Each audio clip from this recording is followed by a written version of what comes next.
I have the great pleasure to welcome Sarah McCrum to the Garden of Rose. Hi, Sarah. Hi, Cécile, and thank you for inviting me to the Garden of Rose. It's a very beautiful place to start off our meeting. Yeah, thanks. Sarah, you are an author, coach, educator, and business owner, and so much more.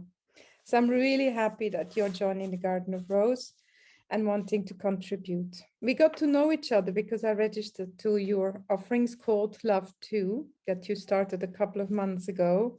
And I also enrolled in one of your programs. As you know, The Garden of Rose is based on my novel that you have read some time ago. And now we are here. So life takes surprising turns, doesn't it? Absolutely. Yeah, so one of the basic structures in the garden is the title of the book. And Rose is about femininity, but you could also interpret it as respect, oneness, synchronicity, and equity. Letters and love and life. What is your take of these words when you think of your business and the way you want to do business? So letters and love and life, those three words. Those three words.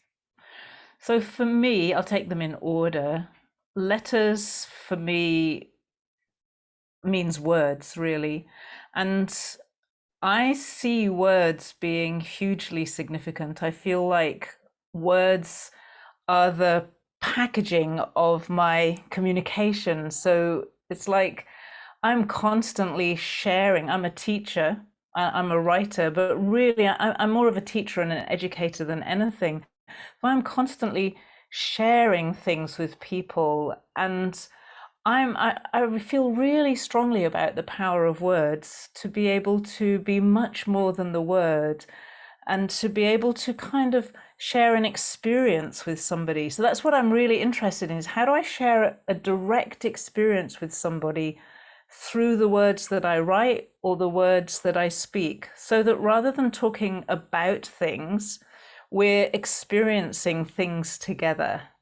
And I love that whole play. I feel like I'm playing with that through all of my life, literally. Just like, how do I allow these words which connect us? Like, if you hear the words, you listen and your mind is engaged. But how do we make those words so much more? So that's the letters part for me. Very central, I would say, in my way of working. Love, love. It's like, I often think about love because love is so important, and in many ways, if I'm really honest, I feel love is so difficult. It's also it's easy. I feel like it's what we are naturally, and at the same time, it feels to me like I need to remember. I need to kind of engage to love. It's easy to just go on default and say, oh, well, it doesn't matter too much. And love is sort of doesn't really happen there. So I need to really engage. And in fact, if we look at it in terms of business, all of my business is about love, and my business is really about money and teaching people about money, and it's about teaching people about life, or perhaps not teaching them, but enabling them to find themselves in life. And you can only really do that from a place of love. Love is full of contradictions for me. I often say that it's something I've never felt very good at, and yet it's right at the heart of everything I do. And I live with that contradiction. And I feel quite good with that somehow. It feels okay to make it so central and to be just learning and growing in my own capacity for love. And life, life connects it all together. The words, what I shared about sharing words, really that's about life. It's about being alive right here with whoever else I'm with, and experiencing that as fully as I can at the moment. My sense is that life is so vast and so rich that I'm only experiencing like the tiniest fraction of it. But I know that I can be more fully in that experience, or I can kind of zone out or switch off. And it feels better when I'm more alive, when I feel more alive, than it does when I feel like kind of just not quite here. So in terms of my business, I would say my business is an expression of my purpose. My purpose is about liberation of the human spirit, which you could translate into being fully alive. So I would say my personal purpose is about being fully alive, and that translates into my business. So these words are actually, I was thinking about it. I was driving a little bit earlier, going shopping. I was thinking about the words and thinking how really appropriate they are to everything that I do and what I stand for. Thanks so much. So, as you were already saying, nothing is possible without there being any kind of relationship in the small way and in the big ways. There is always relationship, more or less visible to our time frame as human beings, inside our own perception, but also outside of our own perception of reality. So I would just like to read to you a quote from my book, which is obviously Rose, Letters of Love to Life. And this quote is, most people are not being taught at school how interconnected everything is, outside of our own existence, but just as much inside our own body. They are not being taught that we are ourselves an ecosystem. So how does this resonate with the work you are doing? Totally. I use the word ecosystem every day in relation to my business. Literally, I see my business as an ecosystem. I see the collection of things that I do, which is bigger than one business, as an ecosystem. I describe it when we have team meetings. We talk about the ecosystem and how people come into that, how they discover this ecosystem that is where we kind of hang out, where we spend time, and we create invitations for people to come and have an experience in the ecosystem. So all the courses, all the things that I offer, I see as being things that are happening within an ecosystem. And then another business that I'm very involved with I'm a co-originator of, we've built that literally entirely based on ecosystem thinking. So one of our fundamental principles in the entire business, the way the business is designed, the way all our thinking happens, is to understand that everything happens in ecosystems and that you therefore can't cut things up into pieces. When people try to make me focus in my business on one bit as if it's separate from all the rest, it makes my head go weird, because it isn't like that. You can't separate one piece from the rest and kind of analyze it as if even analyzing it doesn't change all of the rest. So even talking about it changes everything else. So to me, it doesn't make sense at all to try to do that. I feel like to kind of sense the ecosystem and sense the connectedness of everything, and then to talk about it or to do something within that space becomes really interesting. It makes it a very different way of doing business. We've had to create a new language, really, and a new way of approaching it. And in your business, the word generosity has a central place, and that's what I'm noticing in everything you do, because an ecosystem that is naturally healthy is generous because it keeps, it's generative in itself. So in that sense, I also felt, since I got to know you, that there is a big resonance between what I see as well in the, in this respect, oneness, synchronicity, and equity, in that is Rose, the person in the book, but she stands for so much more. So this ecosystem thinking, could you just elaborate a little bit more on that? Because we are in the Garden of Rose, and the garden, it should be that ecosystem. Well, one of the things that I've reflected about a lot over the last year is about people. If you look at an ecosystem, you've got trees that are the dominant species in an ecosystem. If we look at them, but that's just because they're bigger than anything else. And you've got all the plants, and you've got the tiny creatures, and you've got the microscopic creatures, and then you've got all the other life that exists within that ecosystem. And I constantly play with, could we say a tree is more important than an ant or a microbe? we can't really say that. So can we say that the chairman of a big company is more important than a cleaner or a salesperson or a, it's like, I don't think we can really say that. It doesn't really make sense to me. So the way that we have created our sense of importance in business, I don't think that it's right. This is just an example for me of how that ecosystem thinking applies. I think it's absolutely appropriate for somebody to be a leader, for example. Maybe somebody makes some very significant decisions in the company because they're good at that and they choose to do that and they love to do that. That doesn't make them more important. It just means they're the person who makes those kinds of decisions. The company can't manage without all its constituent parts, just like an ecosystem. And therefore, to me, they are all valuable, and their value is in their interconnection, in the relatedness of it all. The value isn't really in the constituent parts at all, because a tree, the idea of a tree without soil, without all the creatures that exist on the tree, without all the microbes and other things that are in the soil and forming the soil, we don't have a tree without those things. Like, it's actually a nonsense to even try to imagine a tree separate from everything else in the ecosystem. So it's the same with a human being. You can't have the chairman of a company without a company and without all the other people in the company doing their things. You can move them around. You can also change the chairman. It can be a different person. But every part is needed. And so I feel that we really need to look at that and allow ourselves to be less important, less self-important, to recognize the value of each other and of the way that we all connect together. And I really feel that human relationships would be a lot better if we could do that. I think most things break down because somebody thinks they're important or somebody thinks they're inadequate.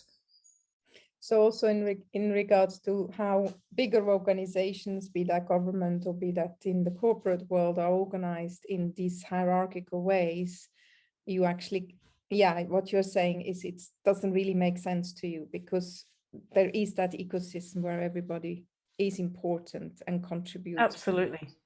Yeah. Absolutely. I was at a meeting yesterday, a public meeting, kind of, I would say a lightly political meeting. It was a by the public for the public meeting. But it was really interesting how often it was pointed out that we as the people are the people who appoint our elected representatives, and therefore they serve the people, but they are also people themselves. Yes. So that's the rhetoric. Those are the words. It doesn't usually feel like that or look like that. And I think that, you know, on both sides, we tend to not take responsibility when if we're in the public, so to speak. But yes, it just, to me, it doesn't make sense in systems that we have these hierarchies of importance amongst people. Actually, it feels like a very dangerous way of thinking about people to do that. And of course, that flows into nature as well. So as a human being, we do have the capacity to take responsibility, isn't it? And as you know, I'm a leadership coach, but leadership from within, where we really help people to align with their inner purpose and really be serene and in harmony with themselves, but also with the surroundings. So do you sense that there is a connection between how you feel inside, how aligned you are with who you, with your purpose that is also coming through you, and what is being mirrored in the outer world, let's say. So the importance of that you are aligned with yourself and the other. For me, that's leadership as well. Is that you feel that there is a backbone somewhere. In one way, absolutely. And in another way, I've had to learn to be very forgiving of the times when I don't feel very aligned with myself, because the reality of leadership and the reality of any system that's changing fast is that you don't feel aligned all the time. I don't think that anybody could possibly feel aligned all the time. So I think for me, it's really important not to make it wrong to feel out of alignment, but that not to become an excuse then to be however you've kind of like to let go of it. So to me, yes, there is a sense, and I agree with you, I like the use of the word backbone. There is a sense of strength that comes from that. Maybe it comes from the search for alignment, or the sense of alignment, and the willingness to, and the discipline to keep aligning yourself with something that you have decided. That's perhaps what I've come to more and more, is that I make decisions from time to time. I'm doing this thing, or I'm contributing this, or I'm creating this, or I'm leading in this area. And from that choice, it's that choice in a way that aligns a lot of things. And if I keep showing up for that choice, that's where I feel like the backbone develops. There's a sort of strength, a central core or spine around which things can happen. I don't think you have to do that, but I feel like if you want to lead, it's too chaotic if you don't do that. So if somebody just goes with the flow, and today they're here, and tomorrow they're there, and the next day they're somewhere else, and they don't show up with a consistency, which still allows for flexibility, then the leadership tends to dissolve. So this is something I've come to recognize over time. So there's one part of us having an inner sense of purpose and making those choices aligned with that sense of who I am, or maybe who I'm choosing to be. And then the other part is having made choices. How do you show up? How do you show up for what you value, for what you've chosen, what you've decided? Yeah. So when we talk about values in your business, when you look at your site, it's about generosity. It is about the spirit of generosity, as you say, but it's also that the generosity is in human nature, like it is in nature itself. Life, you were just talking in as we were preparing for this call about noise that you experience in the countryside around you. So this new economy that you are really wanting to contribute, and that you are contributing to, how does that reflect concretely in your offerings? How do you bring that in? What is your speciality in that? Well, there are two different areas in a way. One part is I teach people, and that's a fairly regular kind of business. But the other part of my business life is creating, I suppose, a new business model that is based on those principles of generosity and abundance that I teach. And when you actually build a business from the ground up on that principle, it's really remarkable what happens. There is so much abundance that is possible when we come from that starting point, and when we build a business around love. This business is called Love To, so it's love is right at the heart of it. It's difficult. It's almost difficult to talk about it because it's quite a long way from what we're used to. You know, I've got used to now talking to very serious financial people who have a lot of experience in finance, or lots of experience at high levels of business, and watching them adjust themselves as they begin to see what's possible when you change the paradigm on which you build your business is really interesting, because they start to get it, and then their head kicks in and says, no, that's possible, because they're used to a world that's built on scarcity. But then their heart opens, and they know that it is possible somewhere in their being. And then the mind comes in again and says, no, it must be like this, or it must be like that. I watch people go through these kinds of things all the time. But when you actually run the spreadsheets, when you get down to the real nitty gritty and see what happens when you keep that principle of generosity and abundance at the heart of a business, you realize that the world doesn't have to be like it is now, that the way the world is now is based on beliefs or understandings about money and about resources and about human capability and about nature that are not true. They're stories that we have subscribed to for quite a long time. I think it's very interesting what you're saying, because that experience of scarcity is something that many people live today, in many countries in the world. But if we look at historically, the scarcity is also part of the countries that have, grown all over the world. You are yourself from England. I come from Switzerland. Living in Holland, it's also the Netherlands is also a country that went far outside its own borders to conquer other parts of the world. And yet in the world parts that they conquered, and also Australia where you're living, there was a natural connection of human beings with the natural environment.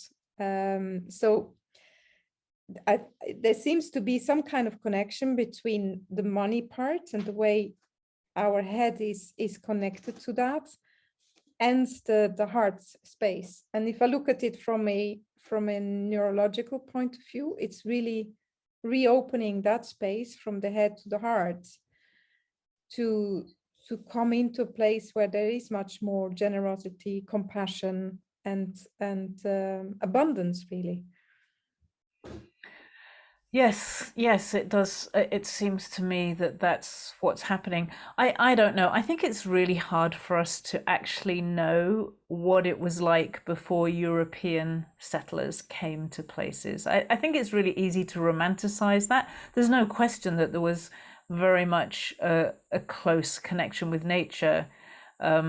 Also, there were people living here in Australia who'd been here for tens of thousands of years. And I mean, there was fighting between tribes. We know that. So it wasn't all, let's not imagine that it was all some kind of beautiful, it's a tough life living in the desert. That's for sure. So but what I do see is that if we look at where we are now, connecting the head with the heart enables us to first of all experience an inner sense of abundance. There's an inner richness that we can experience. And when you feel that in your own life, it radically changes your relationship with money and with all the things that go with money. And so perhaps that's what, for me, is what's important, is that we discover the inner richness, or the inner wealth, we can say. And from there, then we can start to relate to the outer world and make decisions about how we're going to interact with each other and with the world. What are we going to do? What choices are we going to make about what we do there?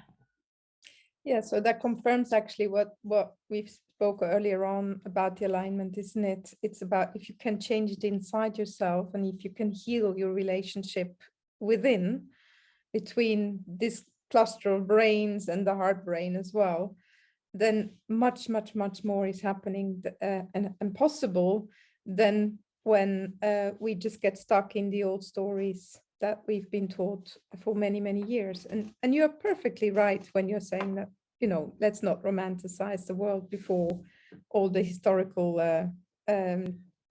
traveling that has happened all over the world. We are right in the middle of it, and we co-create that all together all the time. Yeah. So yeah, I think it's a very interesting take that you have on money. But before we go into more of your programs and stuff, I got to know you in the last couple of months as somebody who loves to be at that edge of the unknown. So what is it that is so fascinating? Because on all aspects of life, also in the spiritual sense, also in the more energetic sense, you seem to be on that cutting edge, on the unknown. What is there so fascinating about?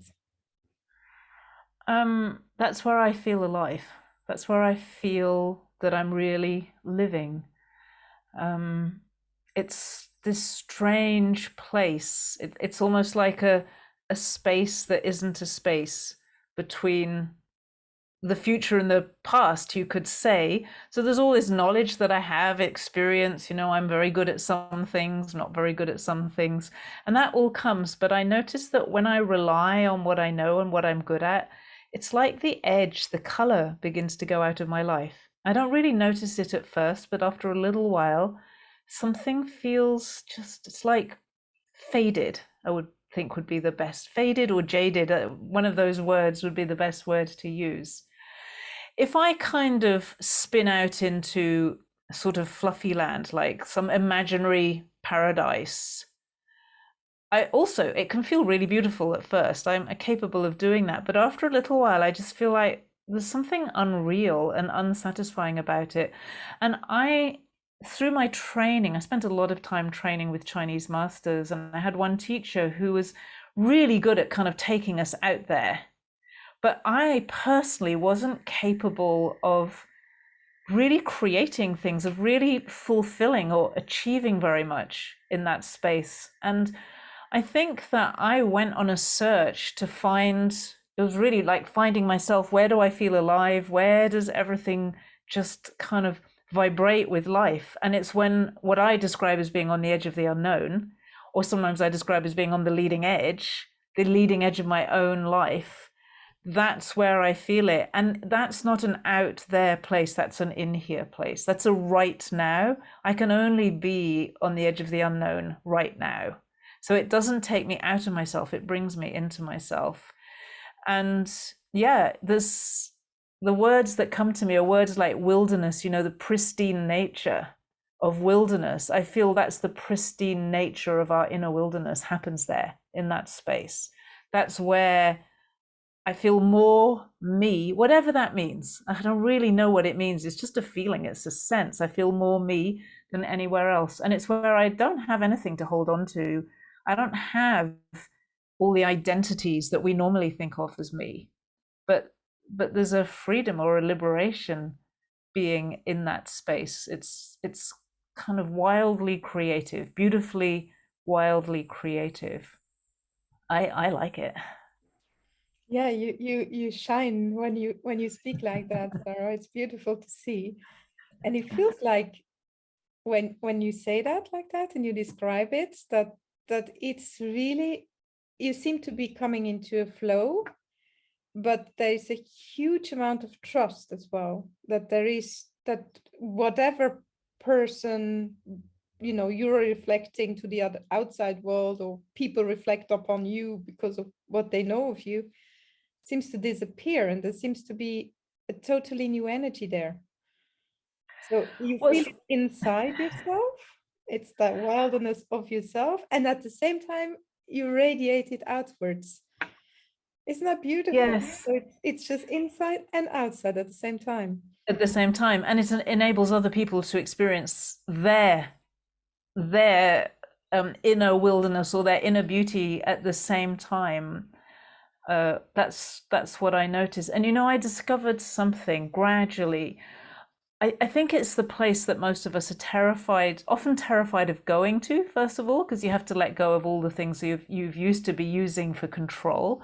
But more than that, people are terrified of sharing that place with other people in case they're judged or criticized or not understood. But what I discovered is that people don't judge you or criticize you or misunderstand you when you're there. They do all of those things when you're afraid of being there. And there's this incredible freedom that comes when you realize that being yourself is not only way better for yourself, but it seems like it works way better for other people as well. And the way I describe it is that it creates a space around me where other people, it kind of gives people permission, or creates a space where other people can also be themselves, find themselves, express whatever it is. And I think that lies at the heart of the human experience, to be able to be like that. And so, yes, there's a freedom. There's a freedom that is granted to me, is granted to other people in that on the edge of the unknown, which I haven't really found anywhere else. Anywhere else, it's more like I have to teach about it or something, but there being it is enough. Isn't that wonderful? Because it seems like you're describing that it's exactly where we are just now in this conversation. We are in the here and now. We are not in the past. Both our stories don't matter, but we are not yet in tomorrow's stories either. We are really here in this moment. And that's where you're saying you love being. It's actually in that space of that at the edge of the unknown. It's every single moment of the day is at the edge of the unknown. So it's really about being present, because you link that with being yourself as well. So Yes, it is about being. Yeah. I find this fascinating. It is about being present, but for me, because I've made choices about what I'm doing or what I'm showing up for, it's being present, but having a view towards the future, having an awareness of past and future. So my sense, it's not very easy to talk about these things because they're very internal, but my sense is that it's possible to be really present and kind of completely let go of the present and the future. And there's another way of being really present where it's almost like you know that at the same time you're shaping or you're influencing the future. And those are different places, and they have different consequences. I'm not sure if I've ever really spoken about this, so the words don't come very easily, but I'm very aware of the future, not in a calculating way, but I know that how I am in the present is shaping what I will experience in the future. So I know that if I feel like, oh, nothing's ever going to work for me now, I'm shaping a future also where it feels like nothing's ever going to work. I also know that if I feel now like, well, I'll just keep going, I'll just keep doing this awful thing so that one day I'll experience happiness. I know that in the future I'm still going to be experiencing, I'll just keep doing this awful thing until one day I'll experience happiness. It's like the happiness just keeps moving out. And if I can allow myself to be doing whatever I need to do and experiencing happiness, that's what is also being shaped for the future. Now, it's not just me. This interconnectedness of everything means that there are a lot of other energies at play here. It's not just me. Like, I don't believe that I create my future directly just like that. It's kind of much more nuanced than that. But I do, yeah, I really, there's something about the future that is important for me, even if I know, or because I know that it's somehow here in the present. It's impossible to use sensible words about this, but maybe when people listen, they can actually feel or sense what I'm talking about. It's like time layers upon itself, but it's legitimate, even with the future being now, to talk about the future. And I find that it's kind of fascinating and intriguing and beautiful. You know, in certain literature that they say time doesn't exist, so it doesn't matter if it's past, present, or future. But as human beings, we do experience that. And what I feel like what you're trying to bring into words, which is a very difficult thing because it's really a sensation more than anything else, is that there is that power of intention, that because you've made a choice that you want to direct your attention and your focus onto something and not onto something else, but your business is about generosity. You focus on that, you focus on love, you focus on, so your focus and your direction is very much directly linked to the vision that you have of a certain future. So, and at the same time you experience it already. So you yes, and at the same time I have to be totally radically open because I don't have really any control over the future at all. I shape it and I have no control of it. It's like, that doesn't make sense, but it makes sense. Yes, exactly. So it's like you're dancing with something else than yourself, but it's very present all the time. Yep. Yeah. And with dancing, I mean, I really mean dancing inwards. That's the wilderness as well, isn't it? Because there is movement there. There is that movement that brings you to that person, to create a garden, to whatever it is. Yes, it's on the inside and it gets expressed on the outside. Yeah. And I think that's very important. Sometimes I feel like people will do a lot of cultivating the inside, but they don't bring it to the outside. They don't share it. They kind of hide it, and That's another thing. I feel I've tried a lot of these things. It doesn't lead to a lot of satisfaction. It's much harder to bring it to the outside. But the satisfaction, the enrichment of life when we do that is absolutely worth all the challenge to me. I feel that's a really important part of it. Now, how people do that is really their choice. But it's I feel it's important not to be scared of sharing your world and your expression and your contribution with others. It's a very powerful and beautiful thing for people to do.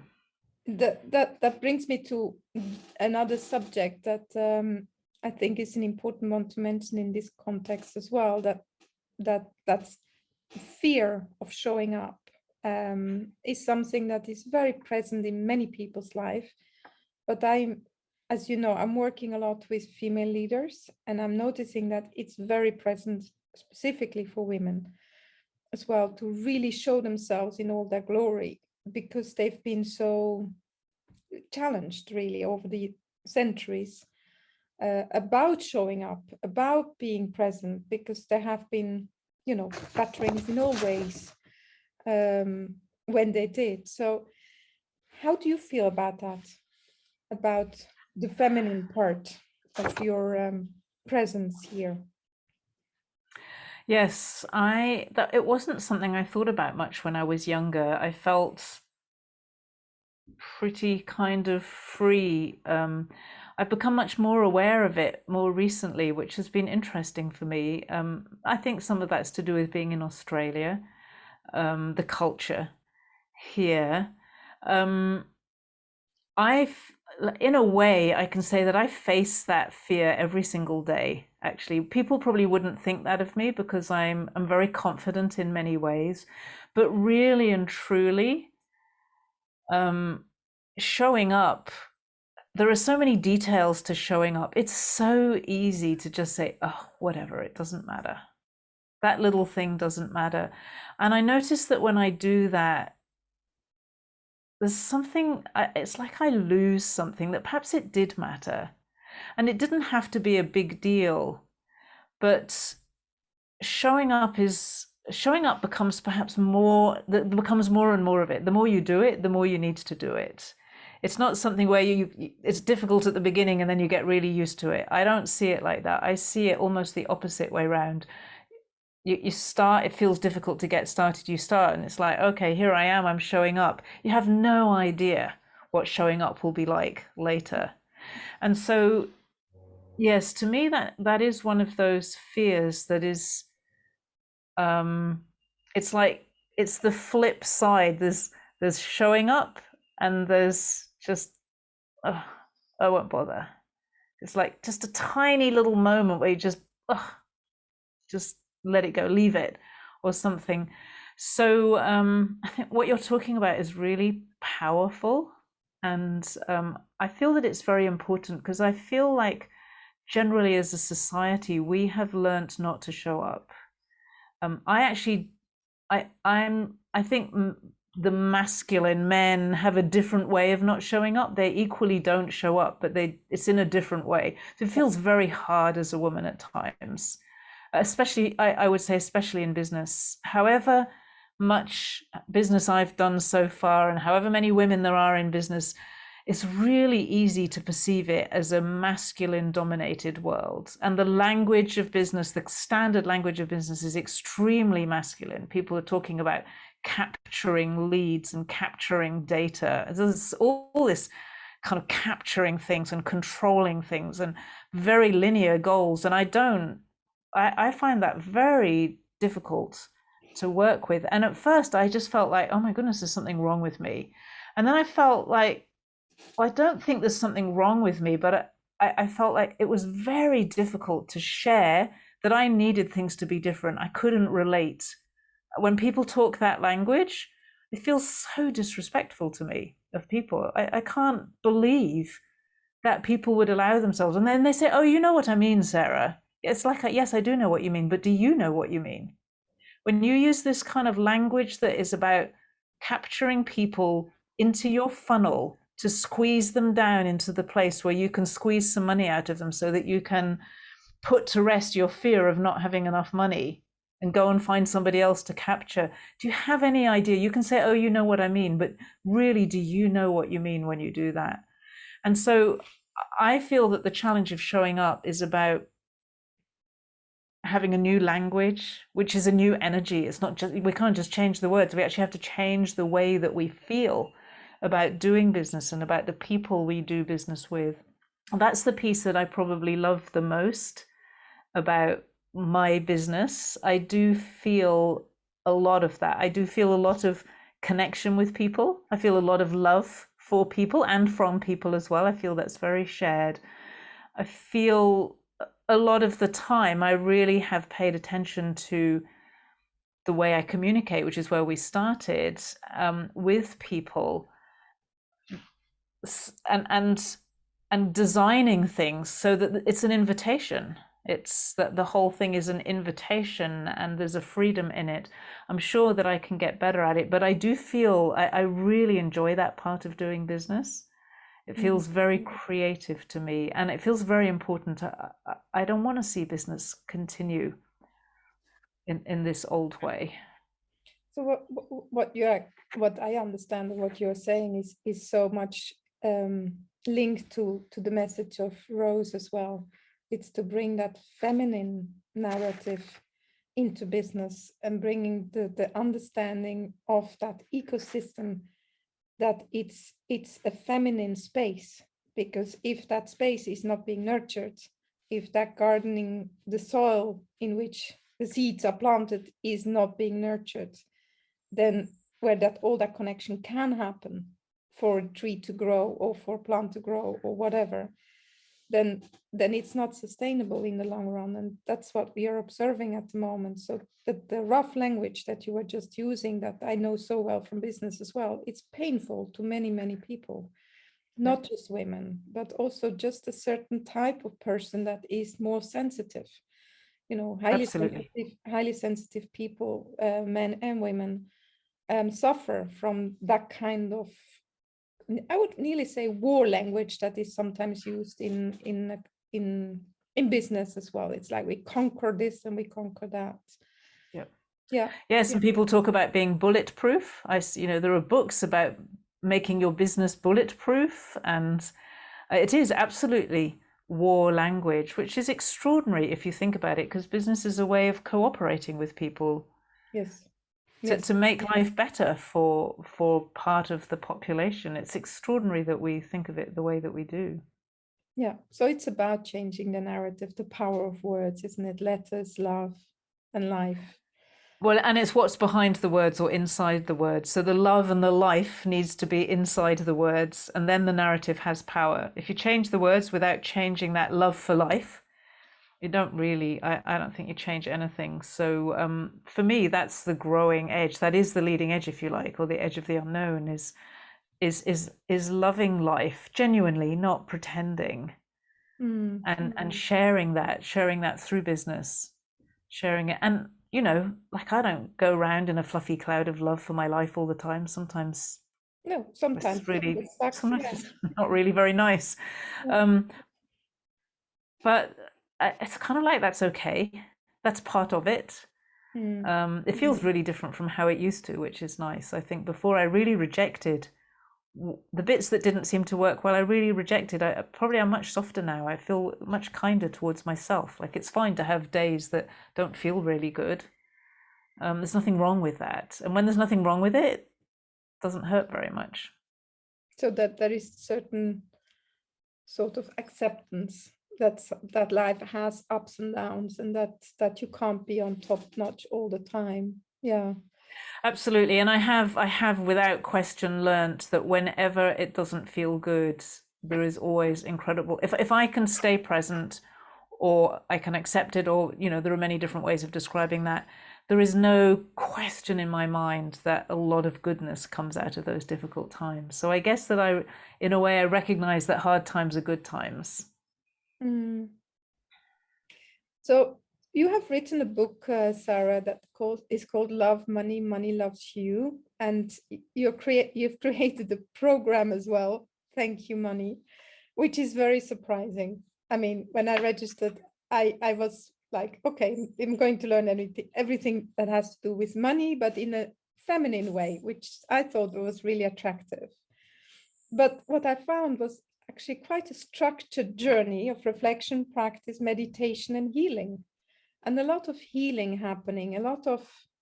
So, how does your take on money fit with the spiritual awakening and healing? How does that fit? Because a book came through you just wrote it down, I mean, just between brackets. But how does that, yeah, just share a little bit more about that. Well, the book is really like money talking to me, or talking through me to you, to all of us. So I scribed the book. I held the pen and I showed up every single day. If I hadn't shown up, the book would not have been written. But it was a genuine experience of receiving words that were kind of described as being from money, like it was money talking to us. Just put it in really simple language, it's like having a conversation with money, where money does all the talking and I was just listening. I didn't even ask questions. So that in itself is a pretty surprising experience, because I'd never written that way before, and I just found it happening. And actually what was described is that that money is this incredibly beautiful, generous energy. It's an energy of life. It's an energy of love. That's why it's called Love Money, Money Loves You. That's the message all the way through the book. So it's really different from what we are used to, from the way we usually think about it. And so in a way, it's innately spiritual. What I have come to recognize about money is that, and why I think money is so fascinating, is that the energy of money, in a way, is the energy of manifestation. It's the energy of asking for what you want and receiving it. You know, you need money because you want to buy something. And you want to buy something because it's a thing that you want, or it's an experience or a service that you want. So money directly connects us with what we want and how we want to live. And the spiritual aspect of that is we have this energy describing itself that's incredibly beautiful, and it's kind of like hidden. We don't normally see it, but is kind of operating behind the scenes, behind all our desires for things, the things that need money. And at the same time, that energy, or that kind of almost spiritual energy, is only fulfilled if we actually experience money and are able to buy things. So very tangible material fulfillment. And I love this because my exploration of money pushes me time and time again to bring together the spiritual and the material. And something happens when we do that. Life becomes so dynamic, so alive when we do that. That again is the edge of the unknown, in a way. This kind of spirit meets matter, however you want to put it. So money, what happened was that when I started changing my relationship with money as a result of the book, because I just followed what was in the book and had to learn it all for myself, I realized that it didn't just change money for me, it changed me. It changed my relationships. It changed my sense of who I am, my connection with my sense of purpose. It changed my expression. It's really difficult to describe how I express myself in life.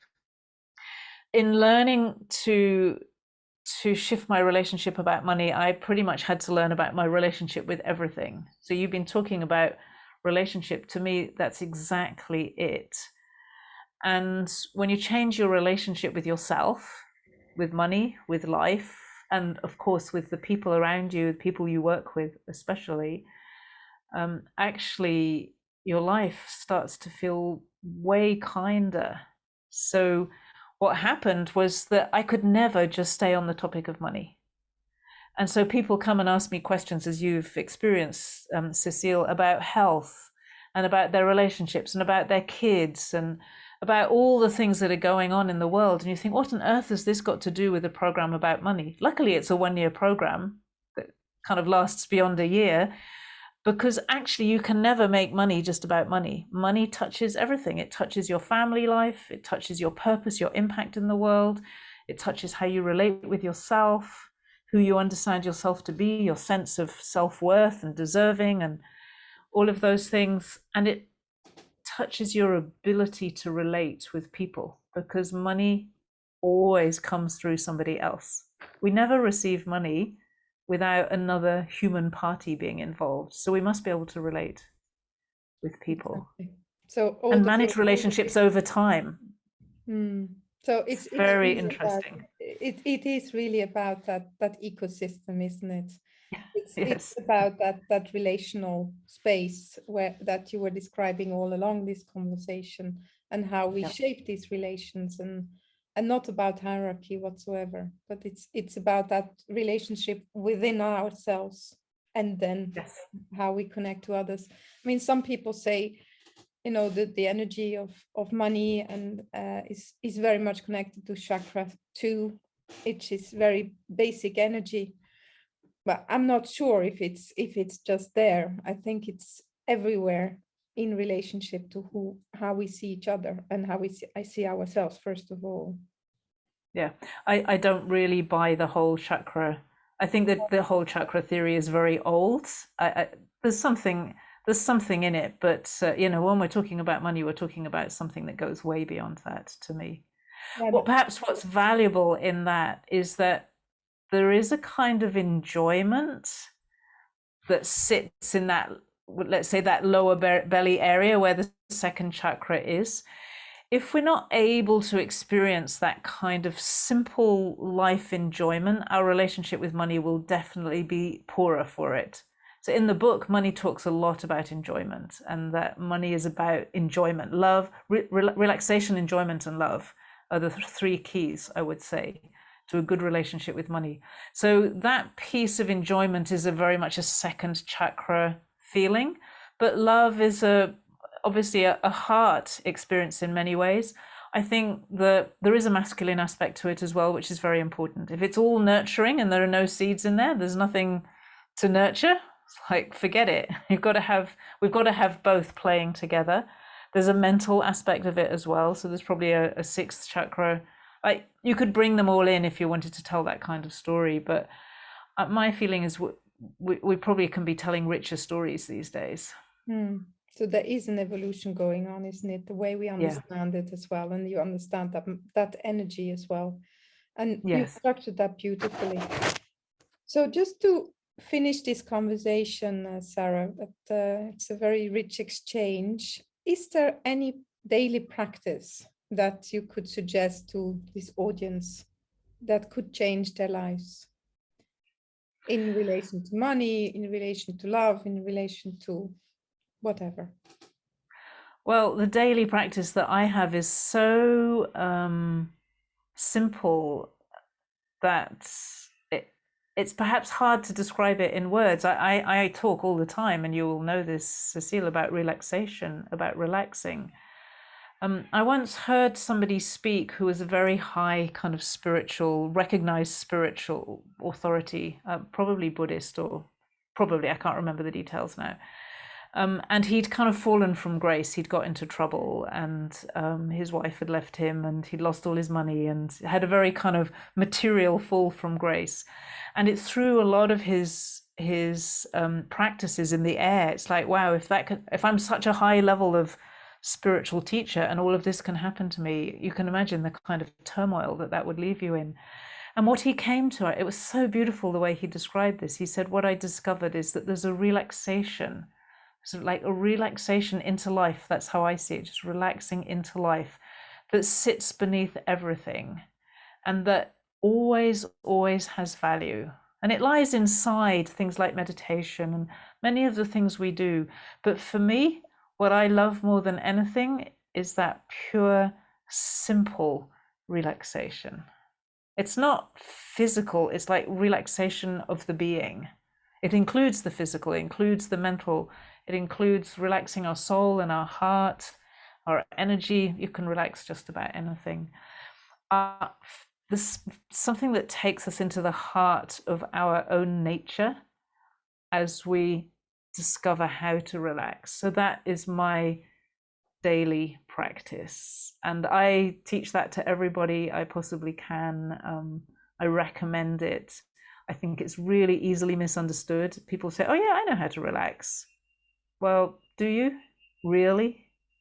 Do you know how to relax about money? It's practice. That's what I'm talking about. To be relaxed about money, to be relaxed about your kids, and able to respond. If there's an emergency, you're still able to respond. It's not like, oh, I'm so relaxed, I don't even care. It's an aliveness. We keep coming back to the same themes. Thank you so much, Sarah. It's been a pleasure talking to you, and I'm really, really happy that you're joining the Garden of Rose. Thank you. Thank you, Cécile.